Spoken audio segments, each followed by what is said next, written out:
Hey everyone, this is Kevin from Kevin's Microfleet. Today I've got a Micro Galaxy Squadron review. We're going to take a trip back in time here to Series 4 to take a look at the Chase Biggs Darklighter's X-Wing.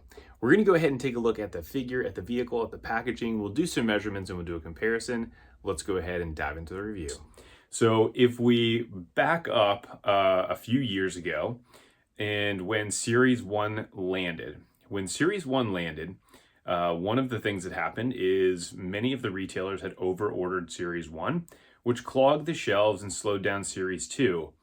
That's why Sabine's tie was so difficult to find, because ultimately, when those shipments came out in order to be able to get placed in stores, they were already backstocked so much on Series 1, it just took a long time to actually get through some of those items, and many of those Series 2 items ended up getting liquidated to other retailers, which, funny enough, Sabine actually showed up at Ross for $5 after many, many months of people paying hundreds of dollars for it and not being able to find it.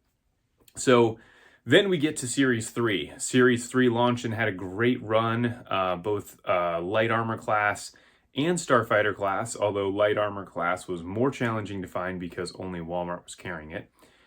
And so with Series 3, they did a great job of being able to roll all of those items out.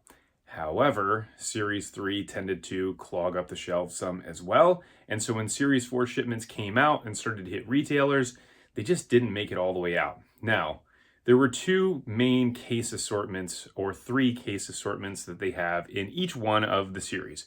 They're going to have a case assortment that has all common vehicles. They're going to have a case assortment that has a rare vehicle and one that has a chase vehicle. So when Series 4 originally launched and started to hit retail shelves, it was mainly the common case assortment as well as the rare case assortment that ended up landing.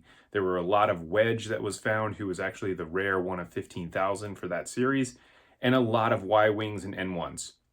Those ended up selling through. They actually didn't get a whole lot of replenishment that came through on them, but for whatever reason, the last case assortment that actually had the TIE Bomber and Biggs Darklighter never actually made it out to retail. So it did make it out to retail internationally in a couple different places, and so some of them were found. But by and large, the retail allotment of the TIE Bombers and the Biggs Darklighter just have gone somewhere. So we don't know where they're at. Hopefully one of these liquidating retailers like Ross ends up picking them up and we start to see them there. I don't know that that's going to happen, but let's hope. Fingers crossed. Now, what then happened is Vault came out. Vault started to release these case assortments, which are called the series assortment, which is called the Starfighter class collection or light armor class collection, including the chase and the rare. They started at Series 3, and then they moved to Series 4, and then when they got to the Series 4 Starfighter, they skipped it, and they ended up moving forward to a different series.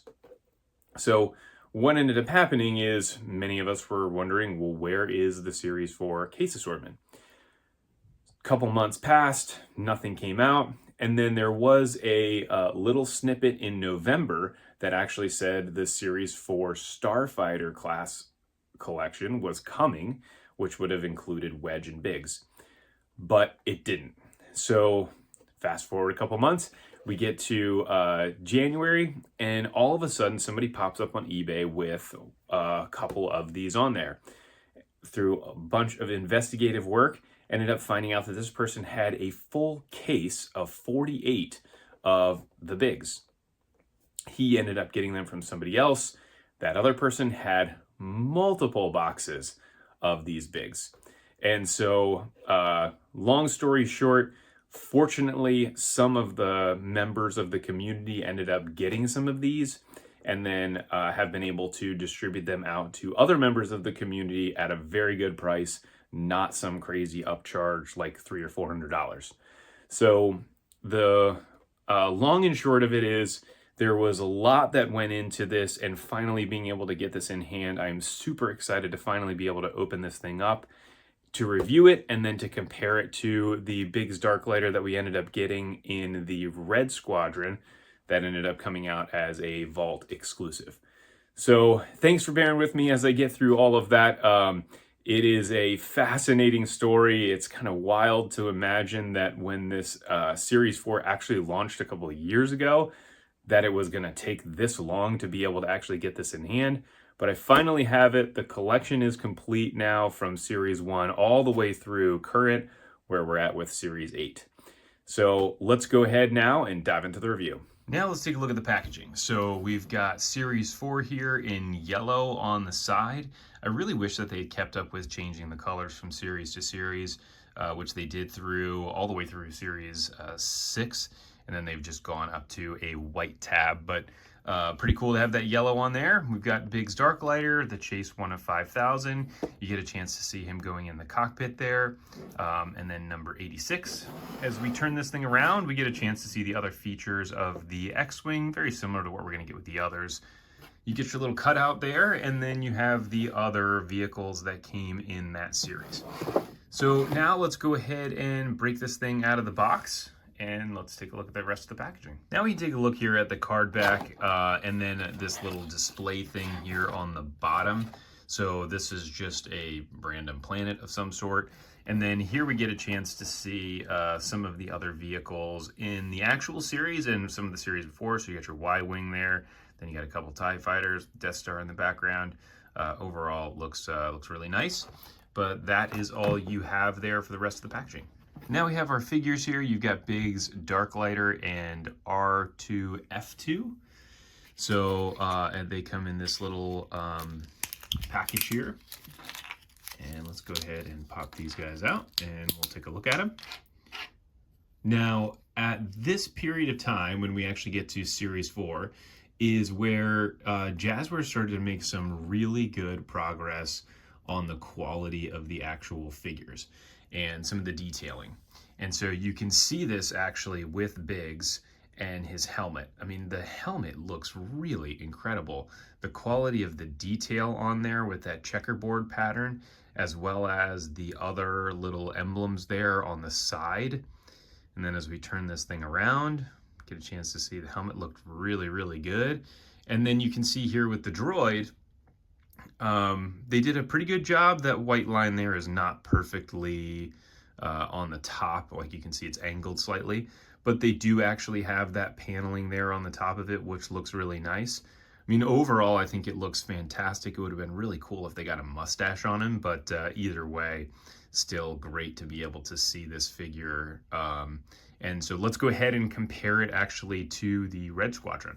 So now I have them compared. So we have our Series 4 Chase, and then we have our Red Squadron there on the right side. And there is no noticeable difference between the figures and the quality of the paint detail. Again, the paint detailing is amazing between both the droid and the actual figure. The helmet, I mean, again, it's still amazing that Jazwares has been able to figure out how to do that and get that quality of detail at such a small scale. So the pilot here is 1 inch, and then the droid is a little more than a half an inch tall. But there are your pilot and astromech. Let's go ahead and take a look at the actual X-Wing. So now let's go ahead and take a look first at the features of this X-Wing. It's the same as all of the other X-Wings. So you can see here we have some landing gear on the bottom. You have the front landing gear, and then you have 2 in the rear. You have also a ejector button here to be able to eject the astromech, and then here you have an opening cockpit where you can pop that open and be able to put the pilot in. And then also you have the S-foils that open, and they actually do open nice and wide, which is great to be able to see. So here is what that looks like from the front. So now let's go ahead and take a look at the deco of this. And this Chase version is what is considered to be, you know, what I would call clean or undamaged, and there's no battle damage or anything on it. And however, you can see very easily that there is a pretty heavy wash on this. And you can see that kind of pulled up there, some on the wings as well as up here on the nose. And then as we turn this thing to the underside, you can see that as well. So The wash is not hateful, to be perfectly honest. It is a dark gray, which is much better than the original brown that we ended up getting with Series 1 when we got Luke's X-Wing. And so when you open this up, again, you can see some of that wash there on the inside of the wings to make this thing look like it is very dirty, which it looks like it is. Now, they did a really nice job here with the detailing on this. So all of the different colors between the blue and you've got the yellow and the red here. You've got your 3 stripes there for Biggs, this little gray piece there. And then even as we turn this around to the underside, they do have some paint application on the underside that is slightly different. So you can see that yellow there, as well as some yellow here on the actual the laser cannons as well. Really a very well done ship here and some incredible detail. I wish this was just easier for everybody to find. There's a little engine glow there on the back, and wasn't such a pain to find. But let's go ahead and compare this actually to the other Biggs Darklighter. So now we have our 2 Biggs compared. You have the Chase version here on the left, and then your Red Squadron there on the right. And so you can see here as we're looking at these are actually on some custom 3D printed flight stands. If you're interested in grabbing one of those, you can check out my Etsy page. It's in the description below.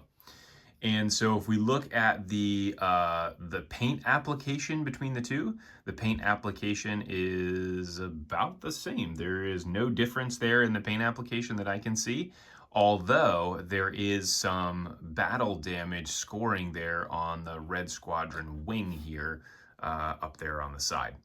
So then as we turn this to the side to be able to see what it looks like, you can see that looks, again, pretty normal, no real issues.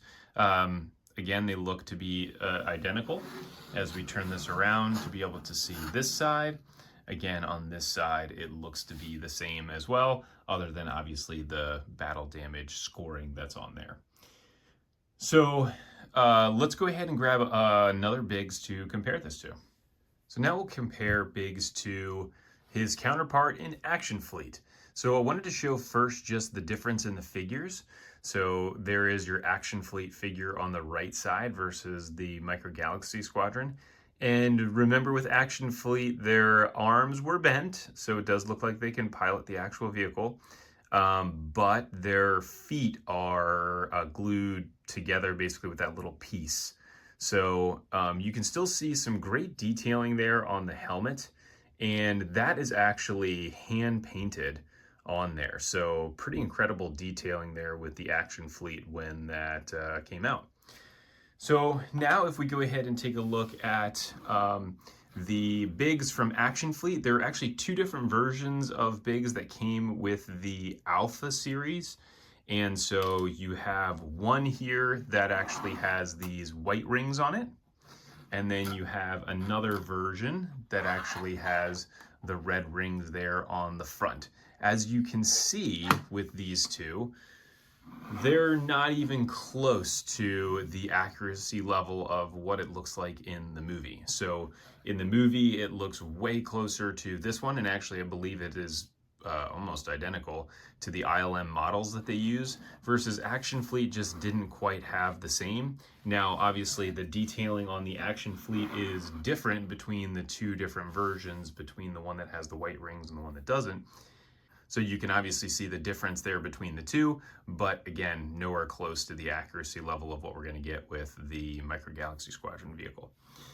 And you can see from a size comparison perspective that the Action Fleet X-Wing is much bigger. So it's probably a good inch or so longer from the back of the engine all the way to the front.